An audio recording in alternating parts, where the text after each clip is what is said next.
하나님 말씀은 구약 성경입니다. 룻기 3장입니다. 구약 성경 룻기 3장, 구약 성경 405페이지쯤이 되겠습니다. 구약 성경 405페이지쯤이 되겠습니다. 룻기 3장 6절에서 13절까지 말씀을 보겠습니다. 앞에 화면을 참고하시기 바랍니다. 3장 6절입니다. 그가 룻을 가리킵니다. 룻이 타작마당으로 내려가서 시어머니의 명령대로 다 하니라. 보아스가 먹고 마시고 마음이 즐거워 가서 곡식단 더미의 끝에 눕는지라. 룻이 가만히 가서 그의 발치 이불을 들고 거기에 누웠더라. 밤중에 그가 놀라 몸을 돌이켜 본즉 한 여인이 자기 발치에 누워 있는지라.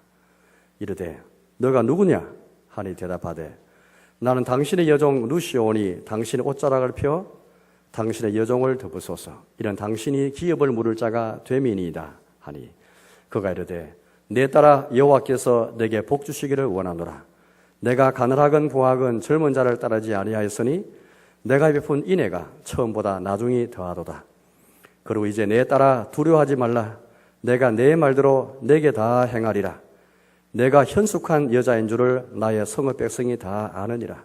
참으로 나는 기업을 물을 자이나 기업 물을 자로서 나보다 더 가까운 사람이 있으니 이 밤에 여기서 머무르라. 아침에 그가 기업 물을 자의 책임을 내게 이행하리 하면 좋으니 그가 그 기업 물을 자의 책임을 행할 것이니라. 만일 그가 그 기업 물을 자의 책임을 내게 이행하기를 기뻐하지 아니하면 여호와께서 살아계심을 두고 맹세하노니 내가 기업 물을 자의 책임을 내게 이행하리라. 아침까지 누웠을지니라 하는지라. 아멘. 이처럼 구약성의 룻기를 통해서 이 하나님의 이 복음을 들은 것이 얼마나 참 큰 은혜가 된지 모르겠습니다. 룻기 단순히 시어머니 나오미와 며느리 룻 사이에 효성에 관한 그런 교훈을 주는 도덕적인 가르침을 주는 책이 아니고 또 보아스와 룻의 극적인 사랑이 이루어지는 그런 책도 아니고 은혜의 복음이 선포되는 그런 참 책인 것 같습니다. 지난주에는 우리 김 목사님 통해서 양자의 우리 같은 죄인이 우리 같은 종들이 주의 은총으로 양자가 되는 그런 은혜를 받은 이 복음을 우리가 들었는데 오늘 말씀을 통해서도 당신의 기업을 물을 자가 됨이니이다 라는 제목으로 주의 복음을 듣겠습니다.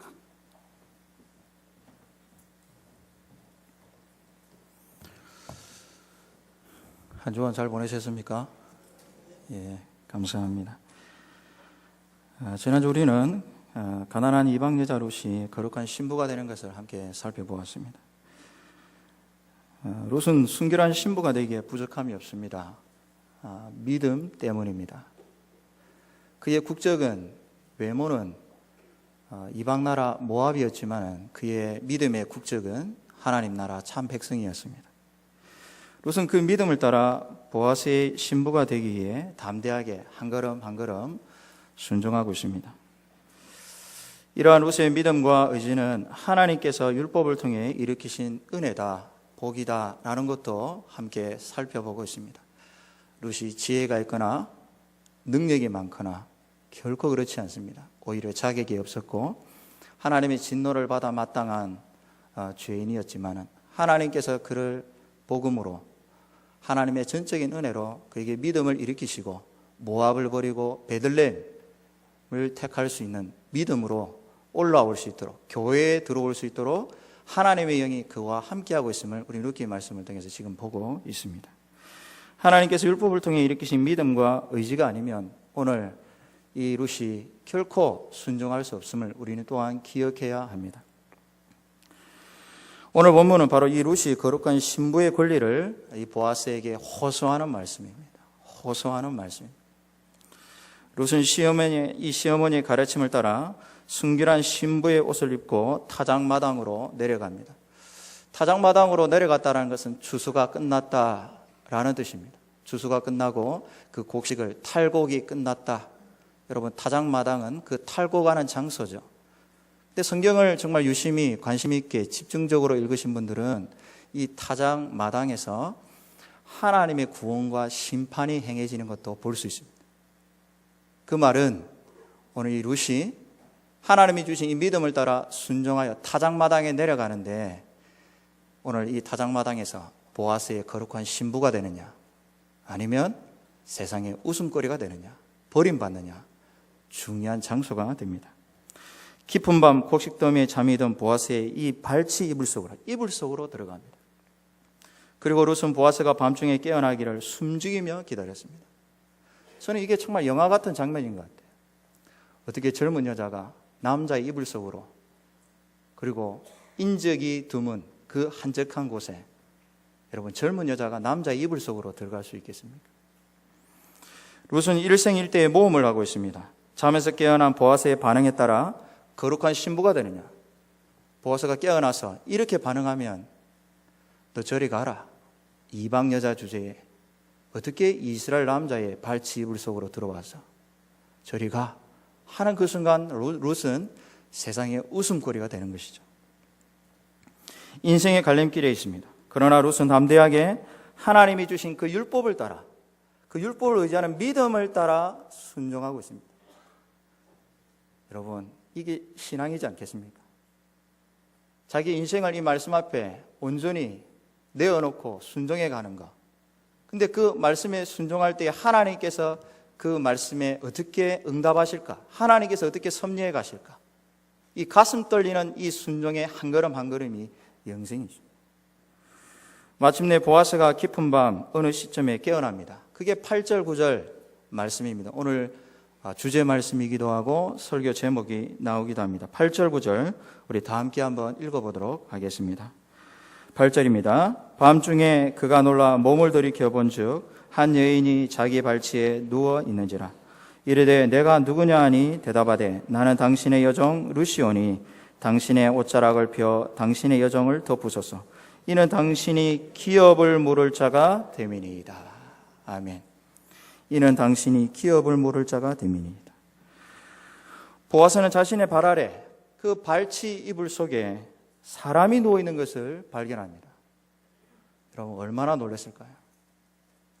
가끔 가다가 자고 있는 집사람 가까이 가서 얼굴을 맞대고 있다가 눈을 마주치는 순간 남편도 몰라보고 소스라치게 놀라는 모습들을 간혹 봅니다. 근데 여러분 밤중에 자기 이불 밑에 발치 이불 자기 발끝에 한 사람이 있음을 발견했습니다. 얼마나 두려웠을까요? 보아스는 놀란 가슴으로 내가 누구냐? 내가 누구냐? 룻은 지체 없이 나는 룻입니다. 내 이름은 룻입니다. 그 추수밭에서 이삭을 믿음으로 감사함으로 줍던 룻입니다. 당신이 축복하던 룻입니다. 당신이 당신의 상에 초청했던 룻입니다. 이렇게 자기를 소개한 다음 즉시 이렇게 요청합니다. 여러분 9절 하반절을 한번 보십시오. 당신의 옷자락을 펴 당신의 여종을 덮으소서. 이는 당신의 기업을 물을 자가 됨이니이다. 여러분 이 문장 형태 오늘 이 표현을 보시면 룻이 보아스에게 명령하듯이 요청하고 있음을 알 수가 있습니다. 당신의 옷자락을 펴 자신을 덮어달라. 여러분 이것은 상징적인 행동이고 표현이라고 했습니다. 룻기 배경이 되는 이스라엘 사회에서는 이러한 행동과 표현이 나와 결혼해달라 청혼이고 프로포즈라는 것을 우리는 익히 알고 있습니다. 당신의 옷자락, 여기 옷자락은 오늘 2장 12절에 이미 언급한 대로 날개와 동일한 단어입니다. 2장 12절에 보면 보아스가 룻을 축복하죠. 그의 날개 아래 들어온 보호받기 위해 들어온 너에게 하나님께서 복 주시기를 원하노라. 그 날개입니다. 한마디로 룻은 당신을 통해 내가 보호받는 복된 신부 여자가 되게 해달라 오늘 요청하고 있습니다. 여러분 이게 말이 되지 않습니다. 어떻게 이방 여자가 이스라엘 남자의 이불 속으로 들어갑니까? 그리고 당신의 옷자락으로 자신을 덮어달라 청혼 프로포즈 할 수 있겠습니까? 여러분 이건 위험한 일입니다.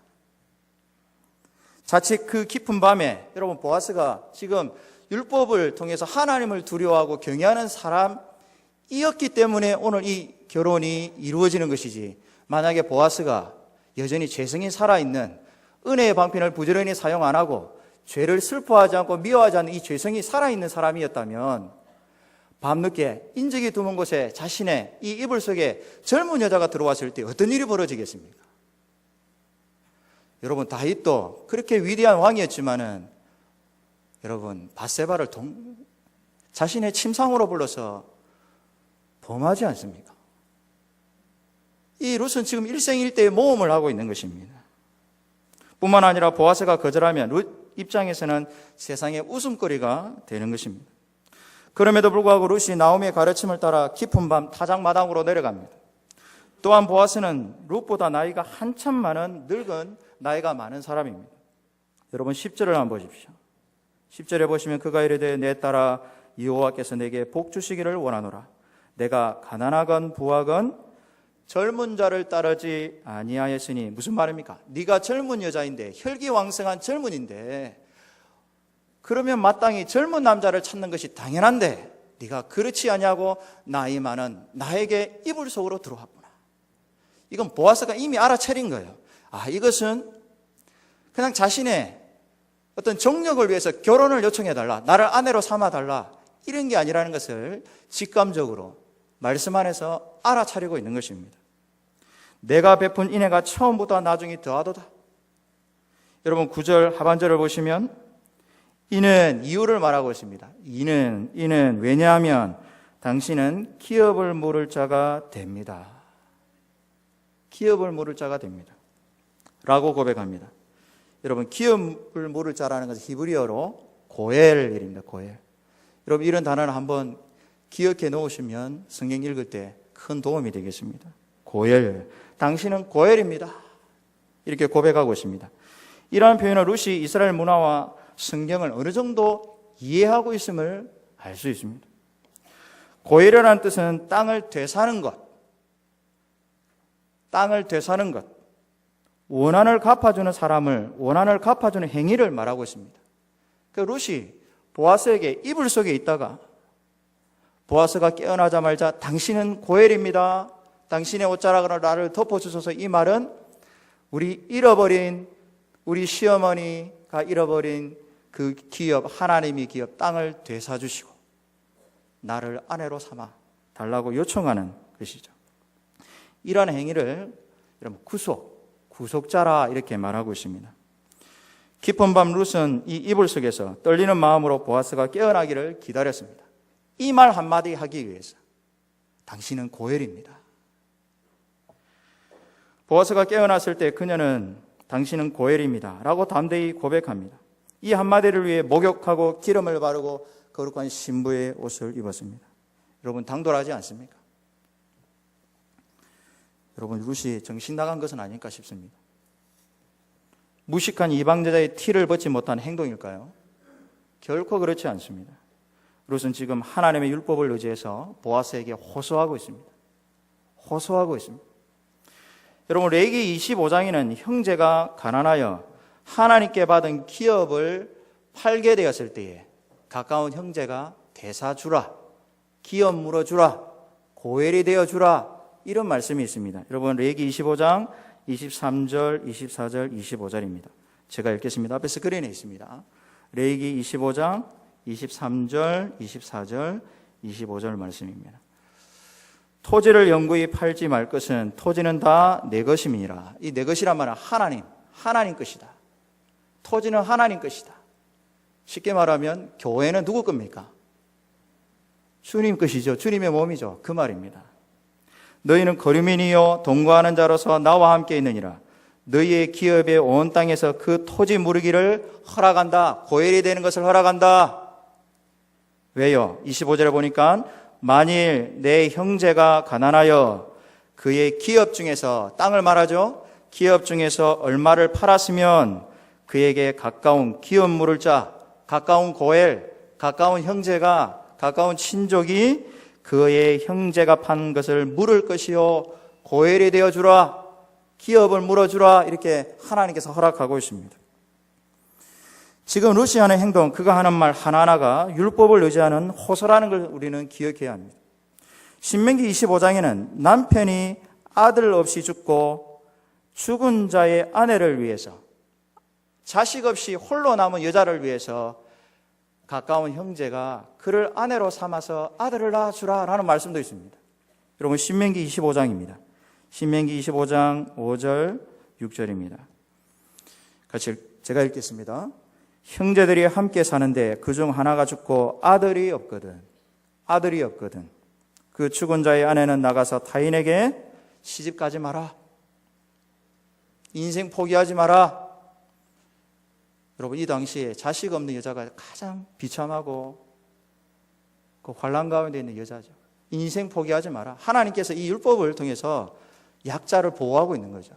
그 말은 교회는 가난하고 어려운 자들을 항상 돌아보라.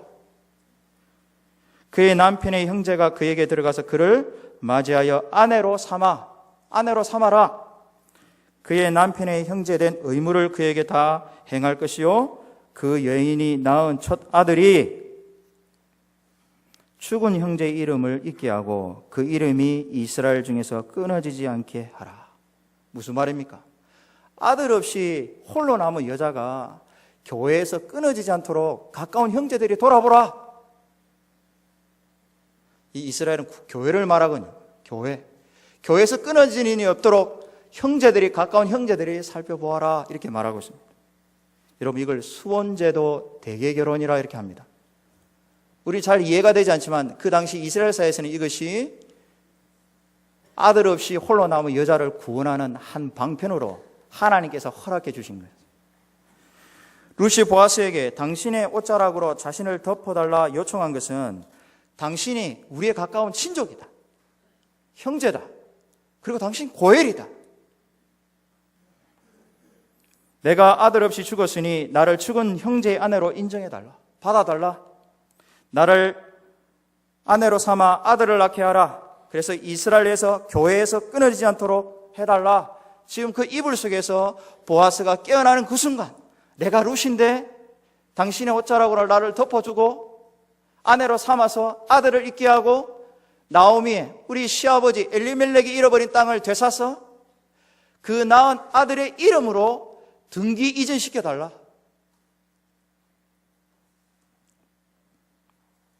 여러분, 이게 가능하겠습니까? 여러분들은 이렇게 하시겠습니까? 나오미의 땅을 되살려면 얼마의 헌신이 필요할까? 얼마의 재산이 필요할까? 보아스는 하나님께 맹세하면서 내가 다 해줄게 하는 이 말씀을 보아 아마 자기의 생명을 바쳐서라도 이 룻의 믿음을 구원해 주려는 믿음이 있었던 것 같습니다. 이것뿐이겠습니까? 이 룻이라는 모압 여자를 아내로 삼게 되면 어떤 일이 벌어지겠습니까? 유다 베들레헴 사람들의 비웃음, 멸시, 이 모든 고난을 보아스가 다 감당해야 됩니다. 근데 주님은 그렇게 하셨습니다.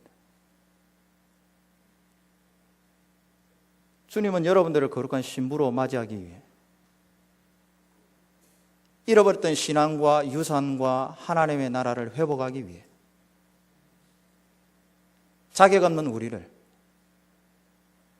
고엘이 되어 주셨습니다.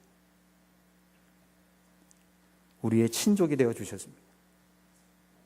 우리 형제가 되기에 그는 구유통에서 태어났고 이스라엘 백성들에게, 구약교회 성도들에게 멸시받았고, 왜요? 그는 죄인들의 친구로다 듣기를 두려워하지 않았습니다. 여러분, 룻이 감히 이런 요청을 할 만한 자격이 있습니까? 공로가 있습니까? 결코 그렇지 않습니다. 그런데 룻이 보아스에게 요청하는 이유가 무엇입니까? 믿음입니다. 율법을 의지하는 믿음입니다. 하나님께서 레위기 25장, 신명기 25장 이 약속의 말씀을 믿는 이 믿음을 룻에게 이렇게 세워주신 거예요. 지금도 이 말씀을 계속 룻에게 이렇게 세워주셔서 뭡니까? 하나님의 영이 이 룻을 인도하고 있는 것이죠. 이게 영생입니다. 이게 신앙생활의 기쁨입니다. 주일 예배만 드리고 세상에 나가면 받은 말씀은, 믿음은 온데간데 없이 세상에 노예가 되어 찌들려서 어쩔 수 없이 살아가는 것이 아니라 매일매일의 삶이 이 율법을 통해서 룻의 이 믿음이 그 위에 세워져 있고 하나님께서 율법을 통해서 이 룻을 인도해가는 이 구원, 이것이 영생이고 이것이 지금 룻의 삶이었습니다. 하나님 살아계신다. 하나님 살아계신다. 반드시 레위기 25장, 신명기 25장에 순종하여 나에게 고엘이 되어줄 사람이 있을 것이다. 여러분, 룻은 지금 보아스에게 호소하고 있습니다. 당신이 기업 물을 자입니다. 고엘입니다. 나와 시어머니의 고엘 구속자가 되어 주십시오. 호소하고 있습니다. 그래야 아들 없이 대가 끊어진 나오미의 계보가 끊어지지 않게 해달라. 호소하고 있습니다. 뿐만 아니라 당신의 재산, 그 땅의 소유권을 당신 것이 아니라 내가 당신과 낳은 그 아들의 이름으로 엘리멜렉 시아버지의 아들의 이름으로 등기 이전시켜달라.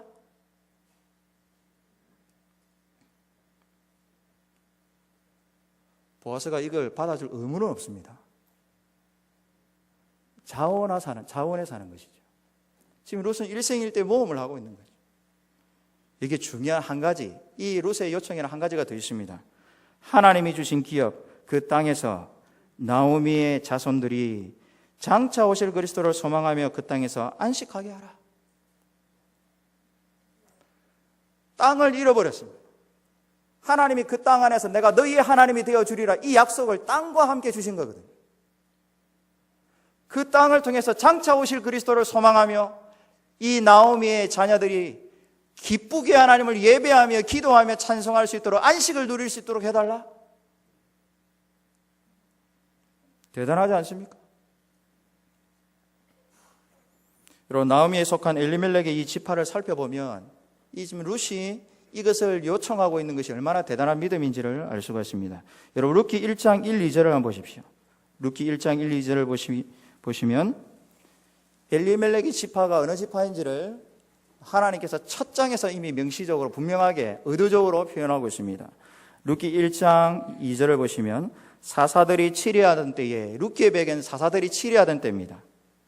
그 땅이 흉년이 드니라. 하나님께서 그 땅을 진노하신 거죠. 사사들이 치리하던 때라는 것은 바로 이스라엘 백성들이 자기 소견대로 행하던 시대, 자기 소견대로 율법이 무시를 당하던 시대, 성도들이 하나님의 말씀을 다 버리는 시대, 제사는 있는데, 목사는 있는데 말씀을 다 버리고 하나님을 예배하는데 상상해서 예배하는 거예요. 하나님이 기뻐하지 않았습니다. 그래서 그 다음에 바로 나타난 그 땅에 흉년이 드니라. 먹고 사는 기쁨이 사라진 거예요. 성찬의 기쁨이 사라진 거예요.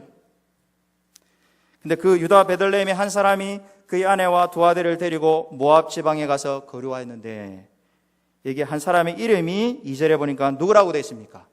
엘리멜렉이요, 그 아내의 이름은 나오미요, 그의 두 아들의 이름은 말론과 기론이니 유다 베들레헴 에브라 사람이더라. 여러분, 이 엘리멜렉은 유다 지파입니다. 여러분, 유다는 바로 야곱의 12아들 중에 네 번째 아들입니다. 바로 이 유다를 통해서 유다의 모든 이 후손들이 유다 이 베들레헴 땅에 살고 있는 것이죠. 창세기 48장을 보시면 이 족장 야곱이 죽으면서 아들 유다에게 축복하는 내용이 있습니다. 유다가 얼마나 대단한 복을 받았느냐. 창세기 49장 8절 9절부터 이하부터 한번 보시면 스크린을 한번 따라오시면 되겠습니다. 야곱이 죽으면서 이렇게 축복합니다. 유다야, 너는 내 형제의 찬송이 될지라. 내 손이 내 원수의 무엇을 잡는답니까? 목을, 오늘은 등인데 전쟁에서 도망가는 등을 잡을 지파가 너다. 유다 지파는 너는 온 형제들의 찬송이 될 뿐만 아니라 너는 전쟁에서 승리하여 도망가는 원수들의 목과 등을 잡을 지파이다.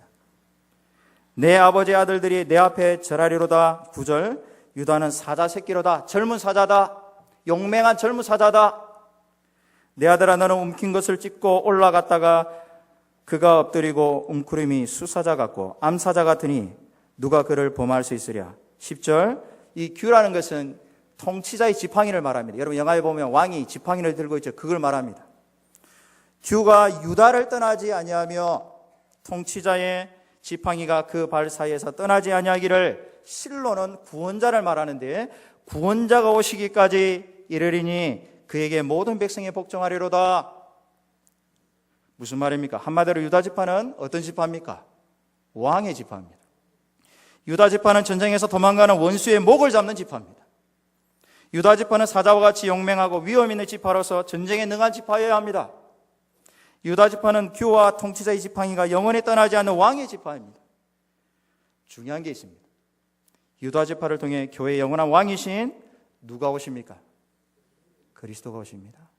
바로 이것을, 이 계보, 이 족보를 마태복음 1장에서 말씀하고 있습니다.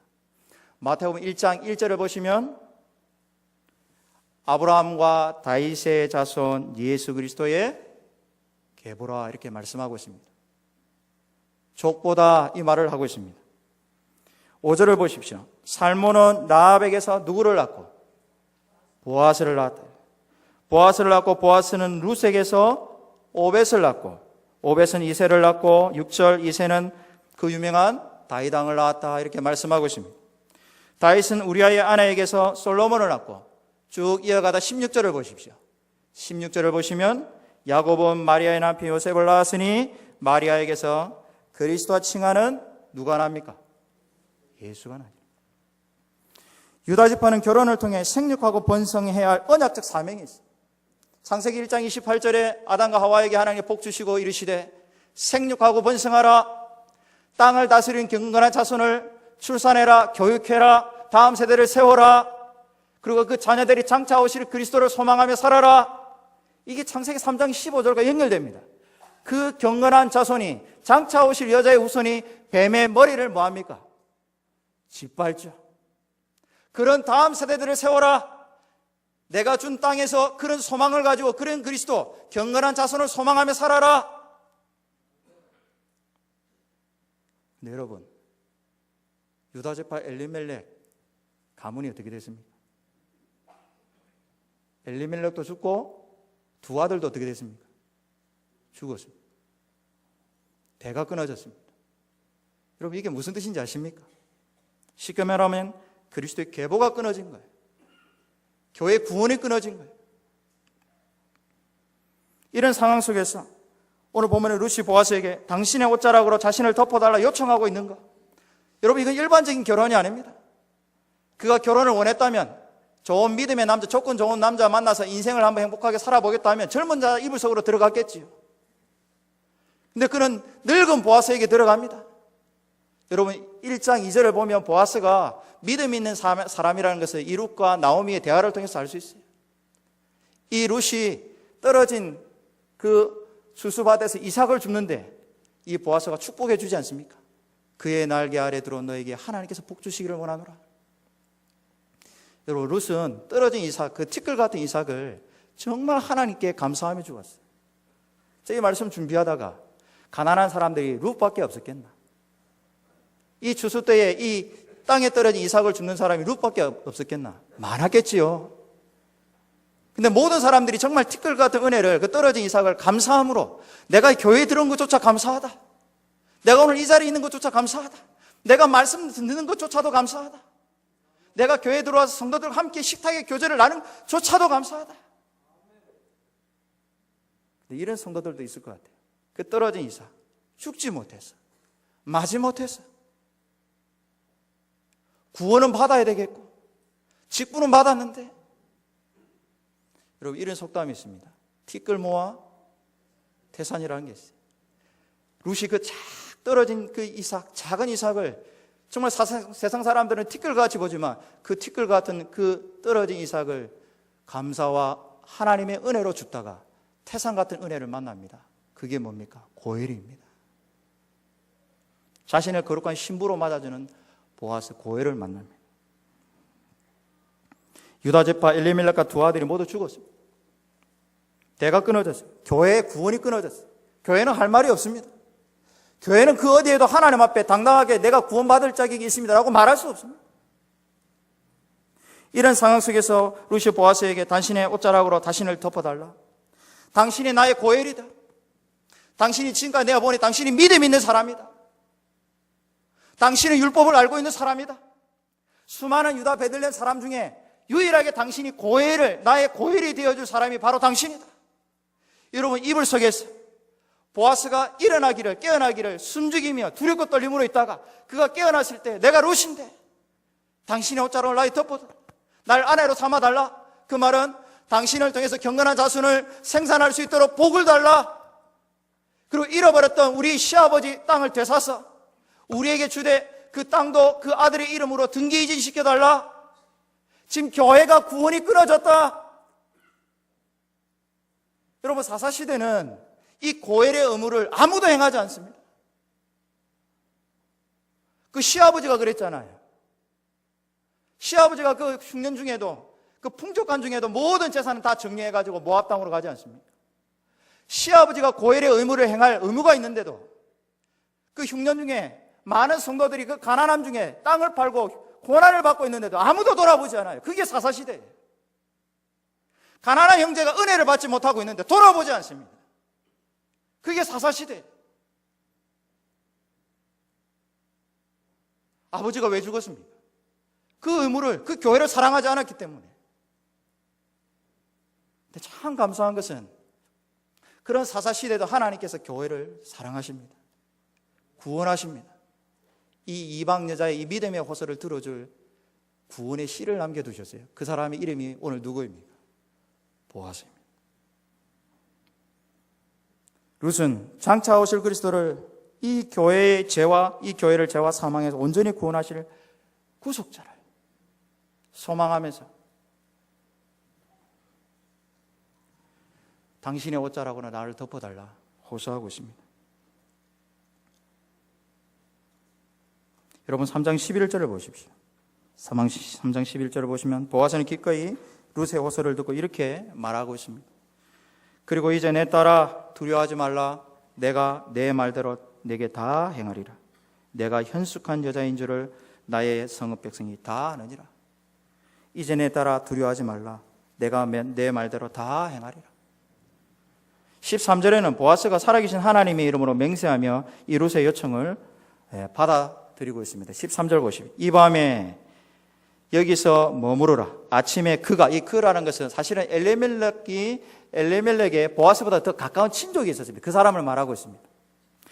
그가 기업 물을 자의 책임을 내게 행하면 좋고, 그런데 그가 그 기업 물을 자의 고엘의 책임을 행하지 아니하면, 중간에 보시면 그가 기업 물을 자의 책임을 내게 행하기를 기뻐하지 아니하면 여호와께서 살아계심을 두고 맹세하노니, 하나님의 이름으로 맹세하죠. 내가 기업 물을 자의 책임, 고엘의 책임을 내게 행하리라. 3장 11절을 보시면, 다시 보시면 보아스는 룻의 이 현숙한 이 믿음을 알아보았다 증언하고 있습니다. 3장 11절 마지막 하반절을 보시면 내가 현숙한 여자인 줄을 나의 성읍 백성이 다 아느니라. 보아스는 내가 현숙한 믿음의 호소, 너의 현숙한 믿음의 호소대로 이행할 것이다. 두려워하지 말라. 룻에게 하나님의 이름으로 바로 맹세하고 다 행할 것을 말하고 있습니다.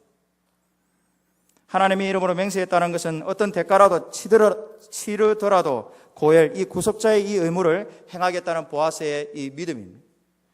오늘 본문에서 흥미로운 것은 여러분, 이 보아스가 이 룻을 보고 룻의 믿음을 보았을 때에 한 사람을 생각했지 않았을까 싶습니다. 여러분, 누구를 생각했을까요?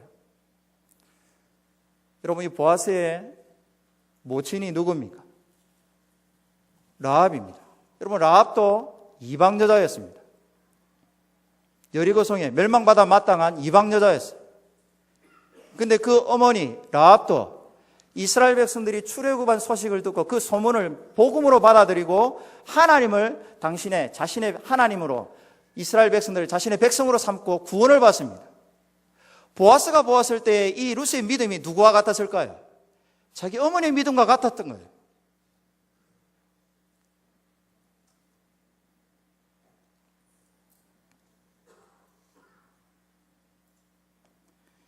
이 룻이 모압에서부터 받은 그 첫 믿음 얼마나 소중히 여겼겠습니까? 룻은 율법을 믿음으로 이 율법을 믿음의 귀로 들었고 율법을 통해 받은 믿음을 소홀히 하지 않았습니다. 하나님께서 그 믿음을 따라 행하실 수 있도록 계속 하나님의 말씀을 붙들었습니다. 이런 생각할 수 있습니다.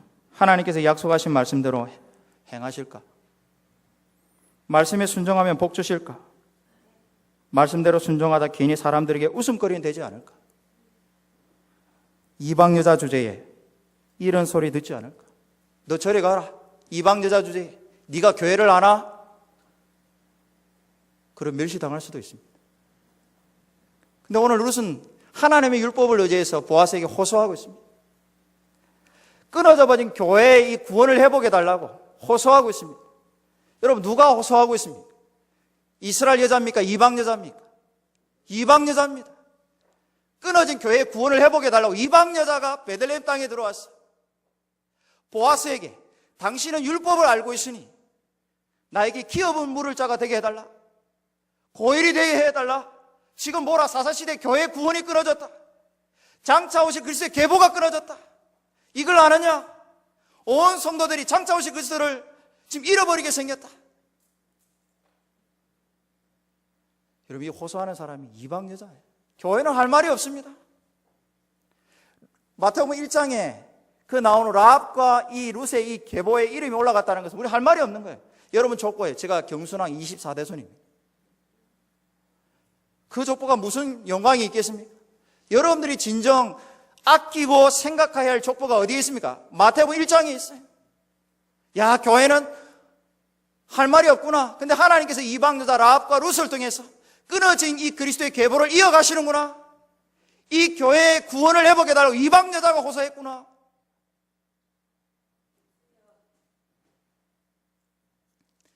여러분, 이런 믿음으로 오셨습니다. 룻이 이 믿음으로 순종할 때 계산 다 따지고 했을까요? 그렇지 않았습니다.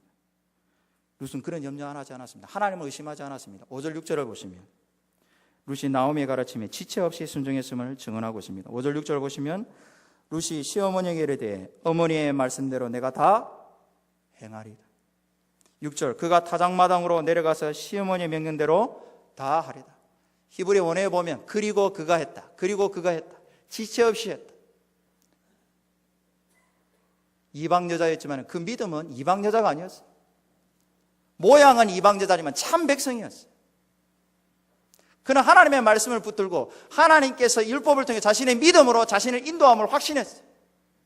은혜의 방편을 부지런히 사용하는 참된 백성이었어요.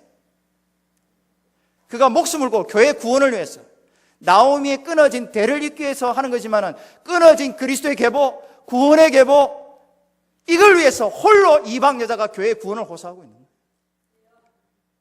보아스가 그걸 알아본 것입니다. 들어줘야 됩니까? 안 들어줘야 됩니까? 들어줘야 되죠. 온 백성이 하는 현숙한 믿음인데 룻은 자신에게 목욕해라, 기름 발라라, 거룩한 옷을 입어라, 그리고 타작마당으로 내려가라, 그리고 보아스 이불 속으로 담대히 들어가서 힘써 이불을 덮어라.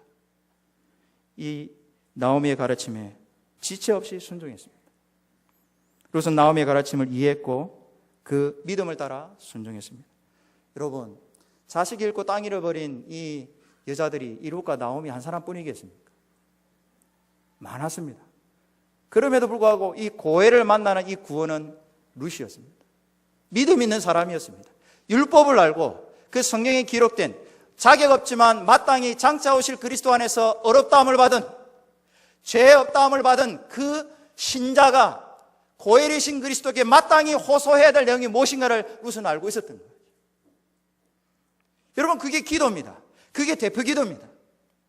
오늘도 발치 이불 속으로 들어온 성도님들이 이곳에 있습니다.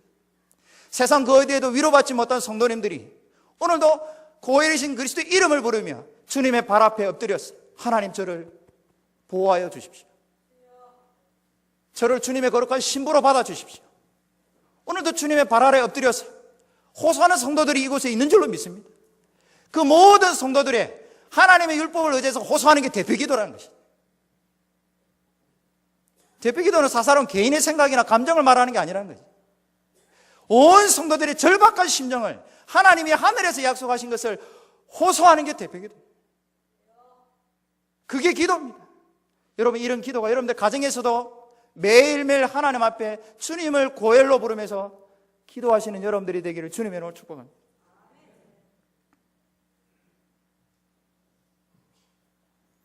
룻은 이 타작마당에서 그 티끌과 같은 이삭을 줍다가 태산 같은 고해를 만납니다. 여러분들에게 이런 은혜가 있기를 바랍니다.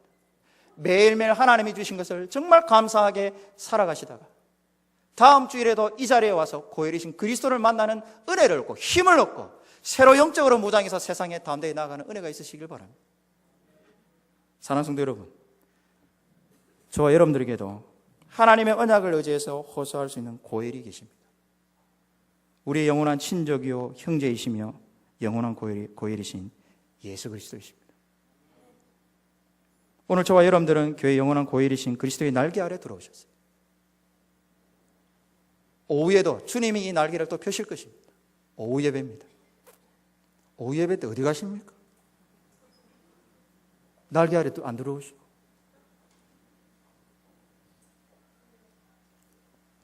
하나님께서 여러분 안에 말씀으로 일으키신 그 믿음, 그 순결한 믿음을 가지고 주님의 발 아래 엎드리셨습니다. 그 담대한 믿음으로 그리스도의 발치 아래 들어오셨습니다. 일생일대 모험입니다. 예배는 모험입니다. 내가 한 주간 승리하며 살아가느냐, 실패하느냐, 모험입니다. 그 순결한 믿음을 따라 예수님, 당신은 나의 고혈이십니다 라고 부를 준비되셨습니다. 우리 주님은 죄인들이 친구가 되어주시고 친족이 되어주시고 형제가 되어주셨어요. 죄와 사망 아래 동로로 닫은 우리 잃어버렸던 하나님의 나라를 회복하기 위해서 구유통에서 태어나시고 고난받으셨고 십자가에 자신의 생명을 다 지불하심으로 우리가 잃어버렸던 하나님의 나라를 회복해 주셨습니다. 그 은혜를 여러분들이 언제 확신했습니까? 세례 때 확신했습니다. 세례신앙이 바로 그겁니다. 내가 자격 없지만 그리스도 안에서 하나님의 거룩한 신부가 되어 이제 교회 안에서 마땅히 하나님의 율법을 알고 그 율법 안에서 치리를 받으며 보호를 받으며 내가 하나님을 주님을 그리스도라 고엘이라 부르며 매일 살겠습니다라고 다짐했던 게 세례신앙이에요. 세례신앙 잃어버리면 안 되십니다. 그 세례신앙이 그 신앙이 자라는 우리의 믿음은 세례신앙이 전부입니다. 다른 신앙 없습니다. 다른 믿음 없습니다. 하나님이 그 세례신앙을 보시고 내가 다 했다. 네 잃어버린 영원한 기업 내가 다 해보겠다. 매주일마다 확인시켜 주시고 이미 받은 것처럼 살아갈 수 있도록 믿음으로 무장해서 세상으로 파송하는 거죠. 그게 축도지 않습니다. 여러분 축도는 눈 뜨고 받으셔야 돼요. 믿음의 눈으로 받으시는 거예요.